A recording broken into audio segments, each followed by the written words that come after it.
Tu regardes cette vidéo aujourd'hui. Et ce n'est pas un hasard. Il y a des moments dans l'histoire de chaque élu où le temps ordinaire se fissure, où la frontière entre le visible et l'invisible devient si mince que même ceux qui n'écoutaient plus entendent, que même ceux qui avaient fermé les yeux perçoivent une lumière qu'ils ne savent pas encore nommer. Ces moments-là ne s'annoncent pas dans les grands titres, ils ne s'affichent pas sur un calendrier. Ils arrivent comme une brise, comme un souffle, comme une main posée sur ton épaule au moment où tu pensais être seul. Nous sommes dans un de ces moments, maintenant, en ce mois de mai. Et avant même d'aller plus loin, arrêtons-nous sur 3 questions que cette introduction doit poser avec une précision chirurgicale, parce que ces 3 questions vont structurer tout ce que tu vas entendre jusqu'à la dernière seconde de cette vidéo. Pourquoi mai? Parce que mai n'est pas un mois ordinaire dans le calendrier prophétique. Dans les archives du ciel, dans la trajectoire de l'histoire sacrée, certaines saisons portent une charge spécifique, une charge de décision, une charge de basculement. Dieu lui-même a institué dans la Torah le concept des temps sacrés, des Moadim, ces rendez-vous divins encodés dans le calendrier où le ciel et la terre se rencontrent de manière particulière. Lévitique 23, verset 2, pose ce principe avec une clarté qui devrait faire arrêter tout élu dans sa course. Parle aux enfants d'Israël et dis-leur: les fêtes de l'Éternel, les saintes convocations que vous publierez à leurs époques déterminées, voici quelles sont mes fêtes. Des époques déterminées, pas suggérées, déterminées. Dieu a encodé dans le temps des moments où son activité dans la vie des hommes atteint une intensité particulière. Et mai, avec ses 3 jours spécifiques, fait partie de ces fenêtres.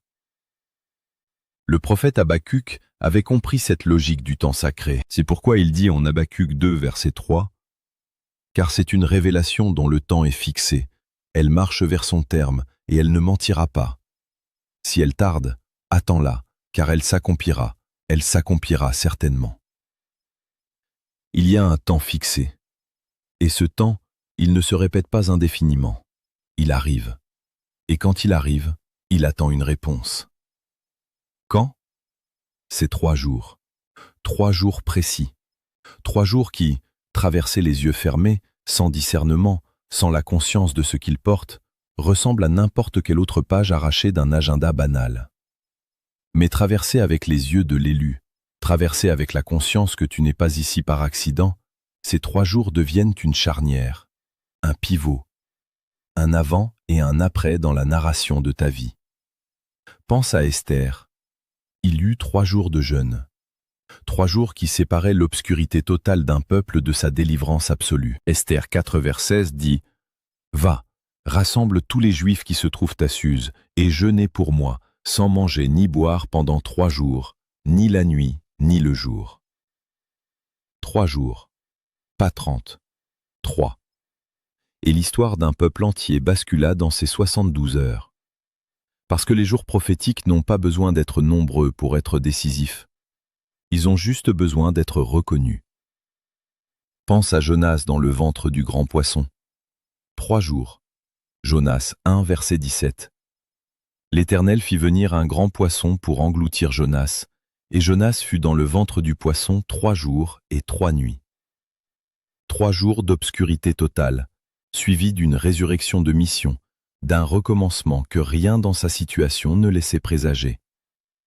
3 jours qui transformèrent un prophète en fuite en un messager qui fit plier une ville entière.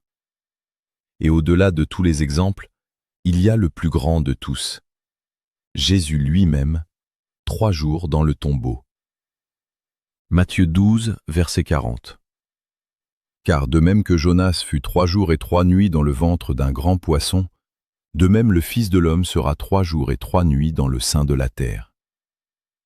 3 jours entre la mort et la résurrection. 3 jours entre la défaite apparente et la victoire éternelle. Si Dieu a choisi le nombre 3 pour encadrer la plus grande démonstration de puissance de l'histoire humaine, alors tu comprendras que quand le ciel te dit que ces 3 jours de mai sont prophétiques, ce n'est pas une expression vague. C'est une réalité spirituelle avec un poids que l'éternité elle-même reconnaît. Comment? C'est précisément ce que cette vidéo va te révéler, Pas avec des formules magiques qui flattent les oreilles et laissent le cœur vide. Pas avec des promesses sans fondement qui s'évaporent au premier contact avec la réalité. Mais avec la parole. Avec des signes que tu peux reconnaître dans ta propre vie. Avec des exemples d'élus qui ont traversé ces heures prophétiques avant toi et qui en sont sortis transformés. Et avec une vérité que ton cœur, même meurtri, même fatigué, même plein de questions sans réponse, est prêt à recevoir. Parce que si tu regardes cette vidéo jusqu'ici, c'est que quelque chose en toi sait. Quelque chose en toi reconnaît le souffle. Jean 10, 27 dit « Mes brebis entendent ma voix, je les connais, et elles me suivent. » Les élus reconnaissent la voix. Pas toujours dans la clarté, parfois dans un tremblement, parfois dans une larme qu'on ne sait pas expliquer, mais ils reconnaissent. Installe-toi confortablement. Pas comme quelqu'un qui regarde un contenu de plus dans une journée de consommation passagère. Installe-toi comme quelqu'un qui s'est assis à une table préparée spécialement pour lui. Psaume 23, 5 dit « Tu dresses devant moi une table en face de mes adversaires. » Une table préparée, pour toi, en ce moment, en ce mois de mai.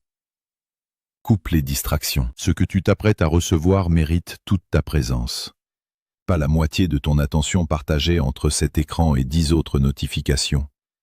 Ta présence totale. Parce que les paroles qui vont être prononcées dans cette vidéo ont été pesées, vérifiées par la parole, et portées jusqu'à toi avec une intention précise. Si cette chaîne croise ta route pour la première fois aujourd'hui, abonne-toi maintenant. Ce que nous faisons ici est un travail pour les élus qui refusent de traverser leur saison sans discernement. Et laisse un commentaire. Écris « En ce mois de mai, mes yeux sont ouverts et mes oreilles sont attentives. » Partage aussi cette vidéo avec quelqu'un dans ton entourage qui traverse une période de confusion, d'attente ou de doute. Ce que tu as reçu jusqu'ici est peut-être exactement le signal qu'il ou elle attendait sans savoir comment le demander. Nous vivons une époque qui n'a jamais existé avant elle-même. Pas dans sa complexité technique, pas dans sa vitesse de circulation de l'information, pas dans sa capacité à saturer une âme humaine en moins de 60 secondes d'exposition à un écran. Une époque où l'on peut être connecté à 10 000 personnes simultanément et mourir de solitude intérieure. Une époque où l'on a accès à toutes les connaissances du monde et où l'on ne sait plus ce que l'on cherche vraiment. Une époque où la notification a remplacé la prière du matin, où le scroll a remplacé la méditation, où le bruit permanent a rendu le silence suspect, presque insupportable. Et dans ce bruit, une chose s'est perdue. Une chose que les anciens possédaient naturellement, que les prophètes cultivaient avec discipline, que les élus de toutes les générations ont dû défendre comme un territoire sacré. Le sens du temps. Pas le temps au sens de l'horloge, pas le temps au sens de l'agenda rempli. Le temps au sens du kairos, ce mot grec que le Nouveau Testament utilise pour désigner non pas la durée chronologique, mais le moment opportun, le moment chargé, le moment où le ciel et la terre se croisent avec une intention précise. Galates 4, verset 4 dit avec une densité théologique qui devrait arrêter chaque lecteur pressé, « Mais lorsque les temps ont été accomplis, Dieu a envoyé son Fils. » Les temps accomplis, pas une date sur un calendrier romain, un kairos, un moment mûr, un moment que l'éternité avait préparé depuis sa fondation et qui, quand il arriva, changea le cours de toute l'histoire humaine. Nous vivons dans une culture du chronos, du temps quantifié, mesuré, optimisé, monétisé. Chaque minute doit produire. Chaque heure doit justifier son existence par un résultat visible. Et dans cette obsession de la productivité chronologique, nous avons perdu la capacité de percevoir le kairos. Nous avons perdu la sensibilité prophétique au moment chargé. Nous passons à travers des fenêtres célestes comme des voyageurs qui traversent une galerie d'art en courant, sans jamais s'arrêter pour regarder ce que les tableaux racontent. Et au milieu de ce chaos structuré, soigneusement organisé pour te maintenir dans la réactivité permanente et t'empêcher de descendre en toi-même, il y a toi. Un élu, une élue. Pas au sens d'une supériorité spirituelle arrogante, pas au sens d'une élite religieuse qui regarde les autres de haut, au sens biblique, profond, déconcertant même du terme, au sens de 1 Pierre 2,9. Mais vous êtes d'une race élue, un sacerdoce royal, une nation sainte, un peuple acquis, afin que vous annonciez les vertus de celui qui vous a appelé des ténèbres à son admirable lumière. Une race élue, non pas choisie pour le confort, mais choisie pour la mission. Non pas séparée pour l'isolement, mais séparée pour le rayonnement. Et si tu regardes ta vie depuis quelques années, tu reconnais ce portrait. Ton parcours ne ressemble à aucun autre. Tes épreuves ont une densité que les autres ne comprennent pas toujours. Tes attentes durent plus longtemps que ce que la logique humaine justifie. Tes nuits ont parfois une longueur que le matin semble mettre une éternité à interrompre. Et tu as posé cette question, peut-être en silence, peut-être dans les larmes, peut-être avec une colère que tu n'osais pas nommer à voix haute. Pourquoi moi? Pourquoi cette durée? Pourquoi cette intensité? La réponse n'est pas que tu es puni. La réponse n'est pas que Dieu t'a oublié. La réponse est dans Hébreux 12, versets 6 à 7. Car le Seigneur châtie celui qu'il aime, et il frappe de verge tous ceux qu'il reconnaît pour ses fils. Si vous supportez le châtiment, Dieu vous traite comme des fils. Il frappe de verge ceux qu'il reconnaît. La densité de ton parcours est une reconnaissance, non une condamnation. L'intensité de ta formation est proportionnelle à la grandeur de ce pourquoi tu as été formé. Mais arrive dans ce contexte précis. Pas comme un mois parmi d'autres, comme une réponse à une saison d'attente, comme un signal que quelque chose qui était en gestation depuis longtemps est sur le point d'éclore. Dans la Bible, le printemps est la saison des premières pluies et des dernières pluies, ce que les textes hébreux appellent le Yoreh et le Malkosh, ces deux pluies qui ensemble garantissent la récolte complète. Joël 2, 23 prophétise avec une précision qui traverse les siècles pour atteindre ce moment. Et vous, enfants de Sion, réjouissez-vous et soyez dans l'allégresse à cause de l'Éternel, votre Dieu, car il vous donnera la pluie en son temps, la pluie de la première et de la dernière saison, comme autrefois. La pluie de la première et de la dernière saison, simultanément. Tout ce qui avait été différé, tout ce qui avait été promis et semblait attendre sans raison, arrive ensemble dans la fenêtre du Kairos. Mais cette pluie ne tombe pas sur les sols endormis, elle tombe sur les sols préparés. Et c'est précisément ce que ce contexte exige de toi, une préparation consciente. Osée 10-12 le dit comme une instruction directe, presque urgente. Semez selon la justice, moissonnez selon la miséricorde. Défrichez-vous un champ nouveau, car il est temps de chercher l'Éternel, jusqu'à ce qu'il vienne et fasse pleuvoir sur vous la justice. Défrichez-vous un champ nouveau, pas gérer l'ancien, défricher, créer de l'espace. Parce que la pluie prophétique de mai a besoin d'un terrain qui n'est pas encore saturé par ce qui était. Les fils d'Issachar avaient ce don que toute la Bible mentionne avec une admiration sobre et précise. 1 Chronique 12, 32 dit « Des fils d'Issachar qui connaissaient les temps et savaient ce qu'Israël devait faire. » Ils connaissaient les temps, pas seulement le calendrier, les temps dans leur dimension spirituelle. Ils savaient lire les saisons prophétiques. Ils savaient quand agir, quand attendre, quand avancer, quand se taire. Et cette connaissance des temps faisait d'eux des conseillers indispensables dans les moments de basculement national. C'est ce don que ces 3 jours de mai réclament de toi. Pas une intelligence surnaturelle, pas une expérience théologique encyclopédique, juste la posture d'un fils, d'une fille du Très-Haut, qui s'arrête dans le bruit de l'époque, qui lève les yeux au-delà de l'écran et qui dit « Père, qu'est-ce que tu es en train de dire sur ma saison ?» Parce que Dieu parle. Il parle dans la création. Il parle dans la parole. Il parle dans les circonstances. Il parle dans les paix incompréhensibles et dans les agitations intérieures inexpliquées. Amos 3, verset 7 le garantit avec une autorité prophétique qui ne souffre aucune ambiguïté. Car le Seigneur, l'Éternel, ne fait rien sans avoir révélé son secret à ses serviteurs les prophètes. Il ne fait rien sans avoir révélé. Il a déjà parlé sur ces 3 jours.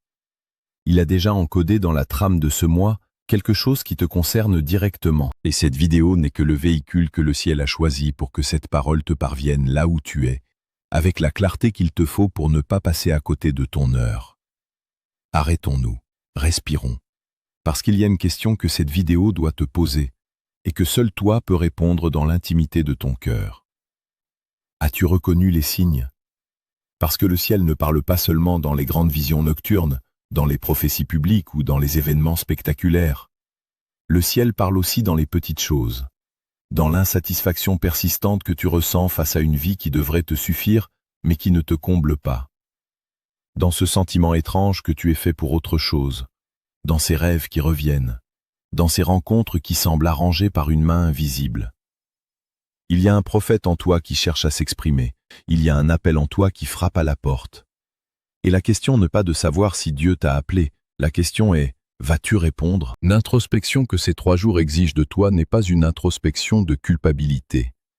Elle n'est pas là pour t'accabler de ce que tu n'as pas fait, de ce que tu aurais dû être, de toutes les fois où tu as manqué une opportunité. Non. Cette introspection est une introspection de repositionnement. Elle dit, où en es-tu aujourd'hui?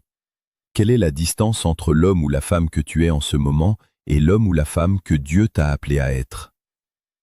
Cette distance, quelle qu'elle soit, n'est pas une condamnation.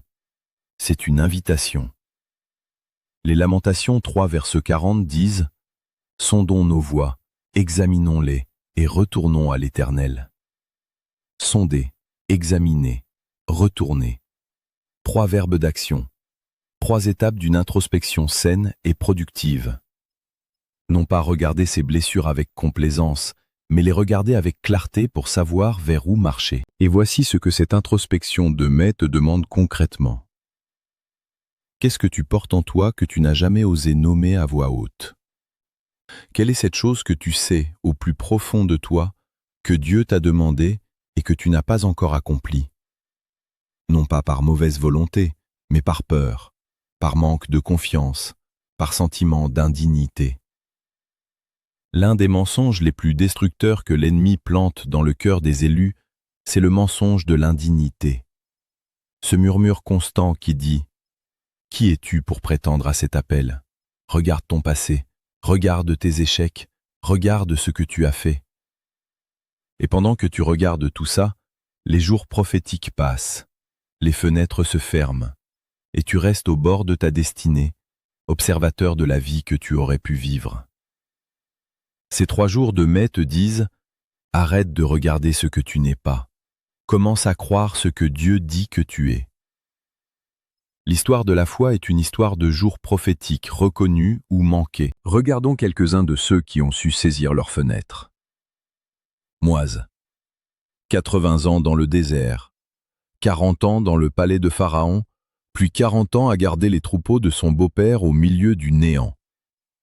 On pourrait penser que sa destinée s'était éteinte, que l'appel avait expiré, que ses jours prophétiques étaient derrière lui. Et puis vint un jour ordinaire en apparence, un troupeau, un désert, un buisson. Exode 3, versets 2 à 4. L'ange de l'Éternel lui apparut dans une flamme de feu, au milieu d'un buisson. Moïse regarda, et voici, le buisson était tout en feu, et le buisson ne se consumait point. Moïse dit, « Je veux me détourner pour voir quelle est cette grande vision, et pourquoi le buisson ne brûle pas. » L'Éternel vit qu'il se détournait pour voir. Moïse se détourna. Il remarqua. Et ce détournement changea le cours de l'histoire d'un peuple entier. Combien de fois Dieu a-t-il mis un buisson ardent sur ton chemin et tu es passé sans te détourner, trop occupé par tes troupeaux, par tes préoccupations, par le bruit de ta routine. Ces 3 jours de mai sont un buisson ardent. Détourne-toi, regarde. Esther. Elle vivait dans un confort relatif, à l'abri derrière les murs du palais royal. Elle aurait pu rester silencieuse. Elle aurait pu laisser les événements se dérouler. Mais Mardochée lui dit ces mots qui résonnent encore aujourd'hui comme un tonnerre prophétique. Esther 4, verset 14. Qui sait si ce n'est pas pour un temps comme celui-ci que tu es parvenu à la royauté? Pour un temps comme celui-ci. C'est la définition même d'un jour prophétique. Un moment où ta présence, ta position, ton obéissance ont un impact qui dépasse ta seule existence. Un moment où ton silence coûte trop cher et ta parole peut sauver. Tu es peut-être toi aussi en ce mois de mai dans la position d'Esther, à la croisée des chemins. Et quelqu'un attend que tu te lèves. Paul. Avant d'être l'apôtre des nations, il était Saul de Tarse, persécuteur ardent. Un homme convaincu d'avoir raison. Et puis un jour, sur le chemin de Damas, une lumière, une voix. Acte 9, 4. Saul, Saul, pourquoi me persécutes-tu? Un moment prophétique qui renversa une vie entière et transforma le plus grand ennemi de l'Évangile en son plus grand ambassadeur. La leçon de Paul est peut-être la plus puissante pour les élus d'aujourd'hui. Dieu peut retourner une vie en un instant. Pas en un an, pas en une décennie, en un instant. Mais cet instant nécessite une rencontre. Et cette rencontre nécessite que tu sois sur le chemin, que tu te lèves, que tu bouges. Ces 3 jours de mai sont ton chemin de Damas. Ce que tu viens d'entendre n'est que le prélude. Parce que maintenant, nous allons entrer dans le cœur vivant de cette révélation, segment par segment, comme si chaque couche de vérité était une porte qui s'ouvre sur une chambre plus profonde. Voici les 5 mouvements prophétiques de ces 3 jours de mai. Il y a eu un moment précis dans les dernières semaines, peut-être les derniers jours, un moment où quelque chose s'est produit qui n'entrait dans aucune case de ta logique ordinaire. Une rencontre inattendue, une parole qui a traversé ton écran et s'est logée dans ta poitrine comme une flèche. Un rêve qui ne partait pas, qui revenait, qui insistait. Un verset biblique qui s'est imposé à toi alors que tu ne l'avais pas cherché. Ce moment, c'est le signe. Dans la Bible, Dieu a toujours précédé ses grands actes par des signes. Avant de délivrer Israël d'Égypte, il envoya Moïse avec des signes. Exode 4, vers 8. Si tu ne les crois pas, et si tu n'écoutes pas la voix du premier signe, ils croiront à la voix du dernier signe. Dieu anticipe la lenteur de notre foi. Il multiplie les signes. Il insiste. Mais voici le danger. Les élus épuisés ne voient plus les signes. Leur regard est tourné vers leurs problèmes, vers leurs manques, vers leurs douleurs. Et pendant ce temps, Dieu allume des feux sur leur chemin qu'ils ne remarquent plus. Ce premier segment te demande une seule chose. Fais l'inventaire des signes récents. Qu'est-ce qui s'est produit d'inhabituel dans ta vie ces dernières semaines? Qu'est-ce que tu as mis de côté en te disant « c'est une coïncidence » alors que ton cœur savait que ce n'était pas une coïncidence? Le prophète Amos l'a formulé avec une clarté absolue. Amos 3, vers 7. Car le Seigneur, l'Éternel, ne fait rien sans avoir révélé son secret à ses serviteurs les prophètes. Il ne fait rien sans avoir révélé. Il a déjà parlé. Ta question est, as-tu entendu? Ces 3 jours de mai amplifient le signal. Ce que tu entendais à peine devient audible. Ce que tu voyais flou devient net. Mais seulement si tu choisis d'ouvrir les yeux. Tout appel prophétique attire une résistance prophétique. C'est une loi du royaume que trop d'élus ignorent jusqu'à ce qu'ils en fassent les frais. Et cette ignorance les laisse démunis face à des attaques qu'ils ne comprennent pas, face à des obstacles qui semblent surgir de nulle part chaque fois qu'ils s'apprêtent à avancer. Il y a une guerre invisible autour de ta vie. Non pas parce que tu es extraordinaire au sens humain du terme, mais parce que ce que tu portes en toi représente une menace pour les forces des ténèbres. Une vie qui accomplit son appel divin est une forteresse qui tombe côté ennemi. Et l'ennemi le sait, même si toi tu l'as parfois oublié. Daniel a vécu cette guerre. 21 jours de prière, 21 jours de silence du ciel en apparence. Et puis l'ange arrive et dit ces mots stupéfiants. Daniel 10, vers 12 à 13. Ne crains pas, Daniel, car dès le premier jour où tu as appliqué ton cœur à comprendre et à t'humilier devant ton Dieu, tes paroles ont été entendues, et je suis venu à cause de tes paroles. Le chef du royaume de Perse m'a résisté 21 jours. Le premier jour, dès le premier jour, la réponse était partie. Mais il y avait une guerre dans les espaces invisibles, et si Daniel avait abandonné au 10e jour, au 15e jour, il n'aurait jamais su que sa délivrance était en chemin. Ces 3 jours de mai, c'est peut-être ton 21e jour, peut-être que tu es au bord de ta percée et que tu envisages d'arrêter de prier, d'arrêter de croire, d'arrêter d'attendre. Cette vidéo te dit « Ne t'arrête pas maintenant. Le messager est en route. » La résistance que tu ressens n'est pas la preuve que Dieu t'a abandonné. C'est souvent la preuve que tu approches de quelque chose de grand. L'obscurité s'intensifie juste avant l'aube. Les contractions s'accélèrent juste avant la naissance. Et la guerre s'intensifie juste avant la victoire. Éphésiens 6:12 le pose avec une netteté qui devrait reconfigurer ton regard sur chaque épreuve.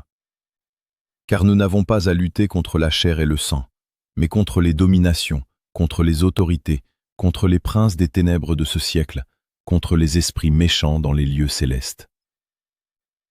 Il existe dans la spiritualité biblique une notion que les modernes ont souvent réduite à de la poésie, mais qui est en réalité une réalité cosmique. Le décret divin. Quand Dieu décrète quelque chose sur une saison, cette saison porte une autorité que rien dans le monde naturel ne peut contenir.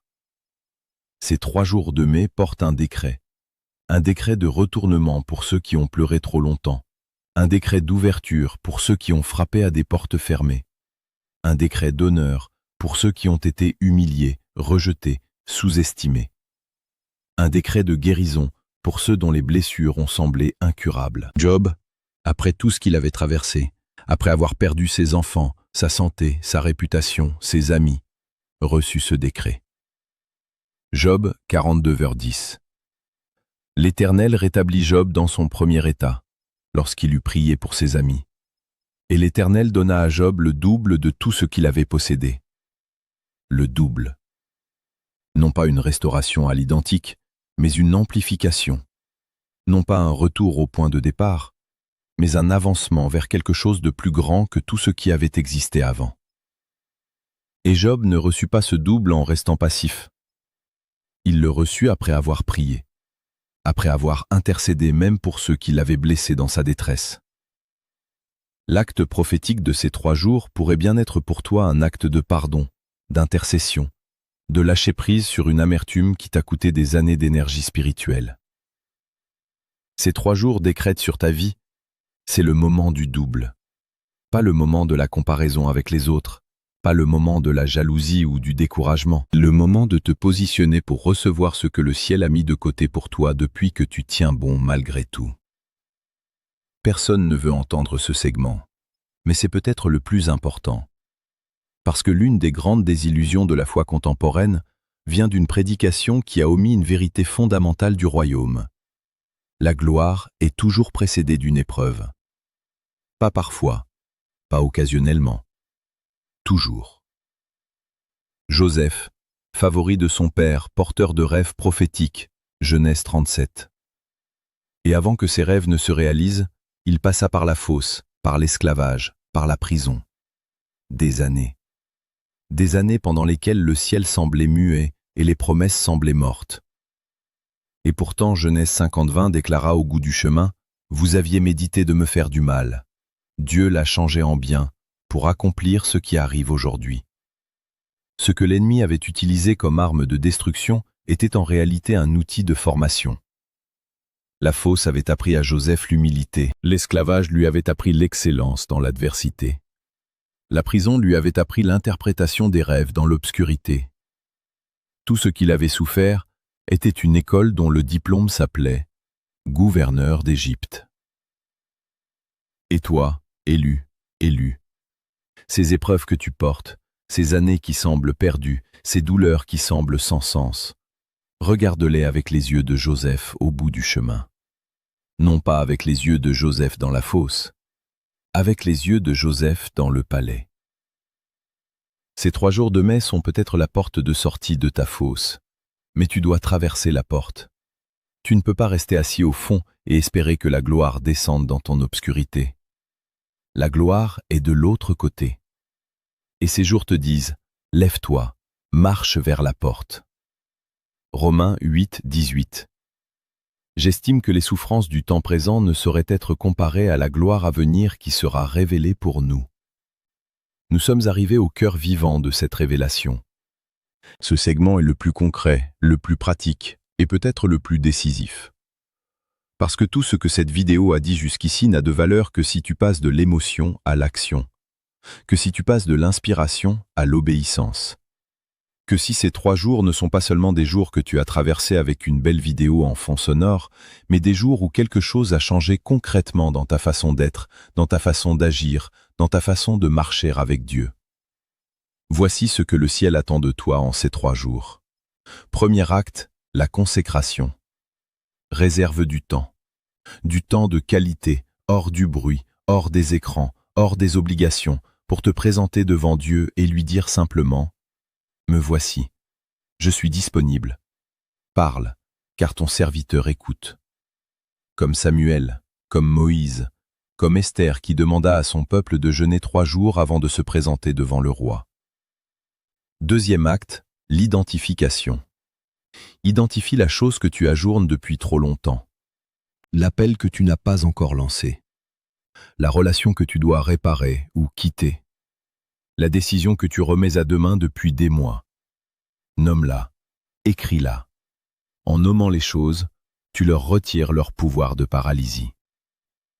Troisième acte, le premier pas. Pas le plan entier, pas la vision complète, juste le premier pas. Parce que Dieu ne révèle généralement pas toute la route à l'avance. Il révèle le prochain pas. Et quand tu fais ce prochain pas dans la foi, il révèle le suivant. Proverbe 3, versets 5 à 6. Confie-toi en l'Éternel de tout ton cœur, et ne t'appuie pas sur ta sagesse. Reconnais-le dans toutes tes voies, et il aplanira tes sentiers. Voici une vérité que personne ne veut formuler, mais que la Bible n'hésite pas à dire clairement. Les fenêtres prophétiques se ferment. Il y a un moment pour chaque chose sous le soleil. L'Ecclésiaste 3, verset 1, le pose comme un principe fondamental de l'existence. Il y a un temps pour tout, un temps pour toute chose sous les cieux. Un temps, pas un temps infini, pas une opportunité permanente. Un temps. Israël a manqué son temps. Après l'Exode, après les miracles, après la traversée de la mer Rouge, ils se retrouvèrent aux portes de la terre promise. Et ils eurent peur, et ils se plaignirent, et ils reculèrent. Et Dieu dit, « Soit, vous n'entrerez pas cette génération. » Nombre 14 vers 23. Ils ne verront pas le pays que j'ai juré à leur père. Aucun de ceux qui m'ont méprisé n'y entrera. Une génération entière, 40 ans, pour un recul au moment prophétique. Je ne dis pas cela pour créer de la peur, je le dis pour créer de la conscience. La peur paralyse, la conscience mobilise. Et ces 3 jours de mai méritent ta mobilisation totale. Parce qu'il y a autour de toi des gens qui attendent ce que tu portes. Des vies qui ne peuvent être touchées que par ce que tu es et ce que tu as traversé. Un appel que seul toi peux accomplir, avec tes blessures spécifiques, ton chemin spécifique, ta voie spécifique. Et chaque jour que tu passes dans la paralysie, dans le doute, dans l'attente d'une garantie que la foi ne donne jamais par avance, est un jour où ces vies restent sans ce qu'elles auraient reçu à travers toi. L'urgence n'est pas une manipulation émotionnelle. L'urgence est le battement de cœur du royaume. Parce que le royaume n'est pas un musée. C'est un chantier vivant. Et tu as un rôle sur ce chantier que personne d'autre ne peut remplir à ta place. Tu as tenu jusqu'ici. Et ce n'est pas anodin. Le fait même que tu sois encore là, après tout ce que tu as traversé, est en soi un signe prophétique. Les élus qui abandonnent ne regardent pas des vidéos comme celle-ci. Les cœurs qui ont définitivement fermé la porte au ciel ne ressentent pas ce que tu ressens en ce moment. Il y a en toi une flamme qui refuse de s'éteindre. Et cette flamme, c'est Dieu lui-même qui la garde allumée. Ésaïe 41, verset 10, est une parole que le ciel adresse personnellement à chaque élu en ce mois de mai. Ne crains point, car je suis avec toi. Ne promène pas des regards inquiets, car je suis ton Dieu. Je te fortifie. Je viens à ton secours.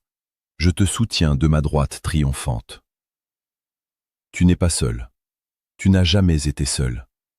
Et en ces 3 jours, la présence divine n'est pas lointaine. Elle est proche. Elle est palpable. Elle attend ta coopération.